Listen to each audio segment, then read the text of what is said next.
বুঝি না। আজকাল ছাদে এসে জাম গাছটাকে দেখতে বড় ভালো লাগে। সারা গাছ জুড়ে জাম হয়েছে। তবে আমাদের পারতে বড্ড অসুবিধা হয়। তো যাই হোক, এখন ব্লগটা শুরু করে দিই। নমস্কার বন্ধুরা, কেমন আছেন? আশা করছি সবাই ভালো আছেন, যে যেখানেই আছেন। আজকে ছাদে উঠে প্রথমেই জাম গাছটাকে দেখে যেমন মন ভরে গেল, তেমনি আবার যখনই চোখটা আকাশের দিকে গেল, তখন মনটা একটু খারাপ হয়ে গেল। এই বৃষ্টি এলো বলে, এবং কিছুক্ষণ আগে এই গমটা রোদে দেওয়া হয়েছে। তো যাই হোক, এখন সমস্ত কিছু তড়িঘড়ি করে আমি তুলে রাখছি, তার কারণ আমার একটা পরিকল্পনা রয়েছে ছাদটাকে ঝাড় দেওয়ার। গমটা ইতিমধ্যে আমার তোলা হয়ে গেছে। নমস্কার বন্ধুরা, আশা করছি সবাই ভালো আছেন, যে যেখান থেকে আমার ব্লগ দেখছেন। আমি একটুখানি আধখ্যাচড়াভাবে ব্লগ করছি, তার কারণ আছে, একটুখানি ব্যস্ততার মধ্যে দিয়ে দিন কাটছে আমার। তো আধখ্যাচড়া করে হয়তো বা হতে পারে ব্লগ, খুব একটা হয়তো ভালো হবে না, কিন্তু আমি চেষ্টা করছি যাতে করে ব্লগটা সুন্দর হয়।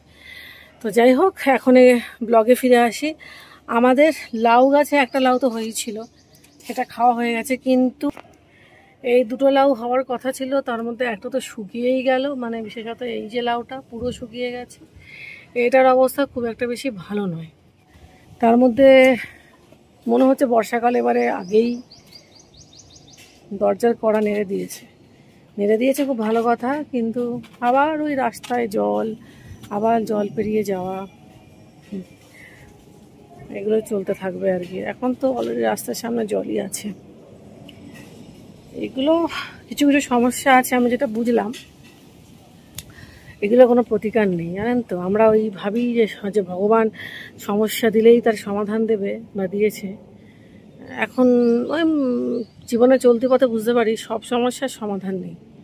সমস্যা আছে, সমাধান নেই। সব কিছু সমাধান হয়ও না, এই হচ্ছে ব্যাপার। দেখা যাক আরও কত কি অভিজ্ঞতা ওয়েট করছে, সবে তো শুরু হলো। মেঘ ডাকছে, খুব জোর বৃষ্টি আসছে, ওই জন্য আমি গমটা সরিয়ে নিলাম। এবারে যে গমটা দেওয়া হয়েছে, বাবারে এত মানে সিমেন্টের মতন বেরোচ্ছে, নোংরা বেরোচ্ছে, ধুলো। তার মধ্যে আবার চন্দন জবা গাছটাতে ওই যে দুটো জবা হলো, তারপর আর দেখছি না, গাছটা খালি বড়ই হচ্ছে। দেখা যাক কিছুটা ছেঁটে দেবো ভাবছি, যদি হয়। এই গাছটা যেমন দিয়েছে, বুঝুন দেখিও যে ওই গাছটা কেন কে জানে, দেখলে মনটা খারাপ হয়ে যায়। ওটা আমার বাড়ির স্মৃতি তো। অনেকের কাছে মনে হতে পারে ওটা গাছ, কিন্তু আমার কাছে ওটা আমার বাড়ির স্মৃতি। তাই বলতে পারেন এই চন্দন জবা, নিচে যে কলকে ফুলের গাছটা আছে, ওগুলোর প্রতি আমার একটা অ্যাটাচমেন্ট আছে। অ্যাটাচমেন্ট উপড়ে ফেলাই ভালো। অ্যাটাচমেন্ট মানে আপনার অ্যাটাচমেন্টের গুরুত্ব তো সবাই দেবে না। অ্যাটাচমেন্ট যত মনের ভেতরে রাখবেন, তত দুঃখ বাড়বে, তত মানুষ আঘাত দেবে। তার থেকে যতটাই সম্ভব মনকে একদম বাস্তবের সাথে করে দেওয়াই ভালো। এবং মনকে এই পর্যায়ে নিয়ে যাওয়ার জন্য সব থেকে বেস্ট হচ্ছে স্বামী বিবেকানন্দ। মানে আপনি যদি স্বামী বিবেকানন্দ অত পড়বেন, যত নিজের মধ্যে আত্মীকরণ ঘটাবেন, আপনার মতন স্ট্রং পার্সোনালিটি কেউ বিল্ড আপ করাতে পারবে না। স্বামীজিকে পড়লে, ওনাকে বুঝলে যে পার্সোনালিটি আপনার ডেভেলপড হবে না। এবং এই যে জিনিসটা নিয়ে আজকে আমার কষ্ট হচ্ছে, যে গাছটা আমি আনলাম, হয়তোবা গাছটাকে আমাকে করে দিতে হবে, তো এইটা নিয়ে কোনো খারাপ লাগার তৈরি হবে না। স্বামীজি, শ্রীরামকৃষ্ণ, সারদামণি, এদেরকে তো আমরা জানি না, সত্যি কথা বলতে। এদেরকে যখন জানবো, বুঝবো, তখন এই ছোট ছোট বিষয়গুলোতে রিয়্যাক্ট করাই বন্ধ হয়ে যাবে। রিয়্যাক্ট অনেক কমে যাবে। তখন আপনি তখন খুব নিজে তো পাওয়ারফুল হবেন, এবং অন্যদের পাওয়ারটা তখন আপনি ডাউন করাতে পারবেন, হুইচ ইজ ভেরি ইম্পর্টেন্ট। আমাদের জীবনে চলতে গেলে কি হয়, আমরা নিজেদেরকে বড্ড বেশি উইক করে ফেলে সামনে যে মানুষটা আমাদেরকে আঘাত দিতে পারে তাকে খুব বেশি পাওয়ারফুল করে দিই। প্রথমত তো এক্সপেকটেশন করে তাকে পাওয়ারফুল করে দিই। এক্সপেকটেশন রাখাটাই মানে ঠিক নয়। তো স্বামীজি, সারদামণি এবং বিবেকানন্দকে পড়লে কি হবে, এই ব্যাপারগুলো থেকে আপনি মুক্ত হবেন। আপনাকে কেউ আঘাত দিতে পারবে না, কারণ আপনি তখন এই এক্সপেকটেশনটা আপনার অন্য জায়গায় তৈরি হবে। মানুষের থেকে তো এক্সপেকটেশন আপনার তৈরিই হবে না। আমিও চেষ্টা করছি, জানি না আমি পেরে উঠবো কিনা, কারণ আমি আমি নিজের কথাই বলছি, অতটা তো এখনো অবধি বুঝতে পারি না অনেক কিছুই, চেষ্টা করছি।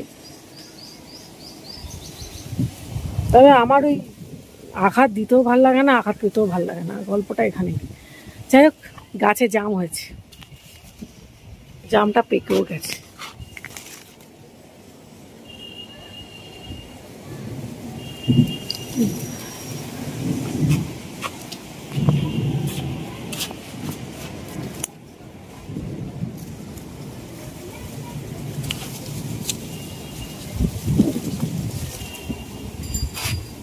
এবার আমাদের জাম গাছে প্রচুর জাম হয়েছে। আমি একটা শর্টসও লিখেছি যে জাম গাছে প্রচুর জাম, শর্টসও লিখেছিলাম, দিয়েছি শর্টসে, প্রচুর ভিউ পেয়েছে দেখলাম শর্টসটা।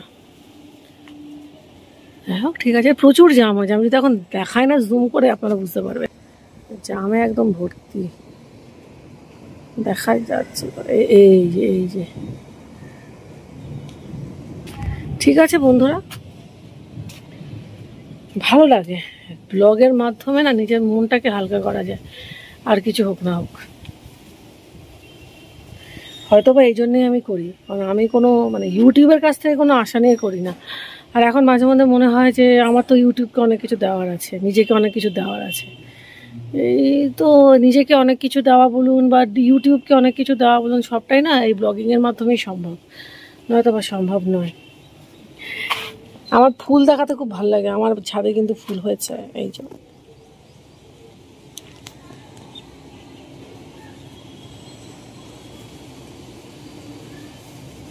এটা, এই যে। ঠিক আছে, পরে আবার কথা বলছি। জানি না আবার কখন ভিডিও অন করবো, আমার তো এই হয়, একটু ব্যস্ততার মধ্যে আছে তো বন্ধুরা।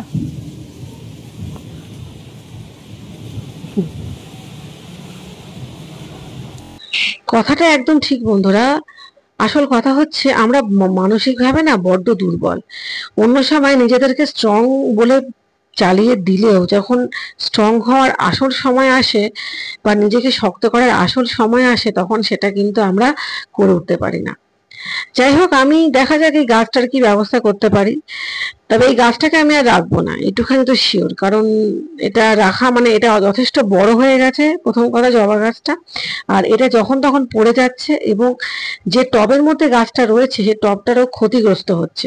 অনেক চেষ্টা করেছি যাতে করে জবা গাছটাতে মানে ফুল হয়, কিন্তু কোনোভাবেই হয়নি। মাত্র দুটো ফুল হয়ে, জানি না কি প্রবলেম হয়েছে, ফুল সে আমাকে দিতে চাইছে না। যাই হোক, সে যখন আমার অনেক আকুতি মিনতি করা সত্ত্বেও আমাকে যখন আর ফুল দিল না, তখন সেই গাছটির কথা ভাবা আমি আজকের পর থেকে ছেড়েই দিচ্ছি, যা হবে দেখা যাবে। তবে আরো একটা কথা বন্ধুরা, ছোট ছোট বিষয়গুলোতে মন খারাপ না করে যদি আমরা নিজেদেরকে শক্ত করতে শুরু করি না, তাহলে ধীরে ধীরে আমার মনে হয় আমরা ঠিক শক্ত হয়ে উঠতে পারবো। কারণ মানুষ আপনাকে আঘাত দেবেই, মানুষ মাত্রই আপনাকে আঘাত দেবে, এবং সেখানে এক্সপেকটেশন রাখাটা আপনার ব্যর্থতা। আপনি তার কাছ থেকে এক্সপেকটেশন রাখছেন মানেই কিন্তু আপনি তাকে একটা পাওয়ার দিয়ে দিচ্ছেন বা একটা অধিকার দিয়ে দিচ্ছেন আপনাকে আঘাত দেওয়ার। আর আমি সেটা একদমই চাই না। এ তো সামান্য একটা গাছ, মানুষের জীবন থেকে কত কি চলে যায়। এমনও পরিবার আছে যারা নিজেদের সন্তান হারিয়েছে, সেই দুঃখ তুলনাহীন, সেই দুঃখের কাছে এটা কিছুই না। হ্যাঁ, আমার খারাপ লাগছে গাছটাকে দেখি, যে আমি অনেক আশা করে এই গাছটাকে লাগিয়েছিলাম। ঠিক আছে, এখন কিছু করার নেই, অনেক চেষ্টা করা সত্ত্বেও সে যখন আমাকে ফুল দেয়নি, কিচ্ছু করার নেই। সুতরাং তাকে রেখে কোনো লাভ নেই। শুধুমাত্র এটা কেন, যদি নিজের কলকে ফুল গাছটাও যদি সেভাবে করে ফুল না দেয়, ভাবে সেটাকেও বাদ দিয়ে দেবো, রাখবো না। তো যাই হোক, এই মুহূর্তে মোটামুটি ছাদটা পরিষ্কার করা হয়ে গেছে, বেশ নোংরা হয়েছিল। আসল কথা হচ্ছে, ছাদে যদি আপনি বাগান করেন না, মানে ছাদ বাগান, তাতে করে কি হয়, টবগুলো সরিয়ে সরিয়ে আপনাকে একটুখানি পরিষ্কার করতে হবে। তা না হলে ওই জায়গাটাতে আপনার ছাদের ক্ষতি হয়ে যাবে। তো এই মুহূর্তে আমি সেটাই করছি। টিপ টিপ করে বৃষ্টি ইতিমধ্যে কিন্তু পড়ছে না তাই নয়, অল্প স্বল্প করে পড়ছে, কিন্তু সেগুলো খুব একটা বেশি গায়ে লাগার নয়। এই ছাদটা পরিষ্কার করে নিয়ে আমি যাব চান করতে। ছাদটা পরিষ্কার করতে গিয়ে দেখি যেখানে ভেন্ডি গাছ উঠেছে সেখানে আবার দুটো ব্যাঙের ছাতা উঠেছে। তো যাই হোক, এটা কিন্তু অনেক পরের ভিডিও। আমার চান টান কিন্তু সমস্ত কিছু হয়ে গেছে এবং এই জবা গাছটায় কিন্তু অনেক ফুল হয়েছে। যাই হোক, আমার চন্দন জবা গাছটাতে ফুল হলো না, আর কিছু করার নেই, খারাপ লাগে এই আর কি। তবে ঠিক আছে, বাদ দিন। তো এখন মোটামুটি সমস্ত ফুলগুলোকে তুলে নিচ্ছি, এবারে একটুখানি পুজো দেব এবং প্রাণ ভরে একটু ঈশ্বরের কাছে নিজের সমস্ত দুঃখ সমর্পণ করে দেব। বলবো যে আমার যা কিছু সমস্ত কিছু তোমার, আমার দুঃখও তোমার, আমার সুখও তোমার। এটাই যেন জীবনের ব্রত হয়ে ওঠে আমার, আমি সেই চেষ্টাই করব।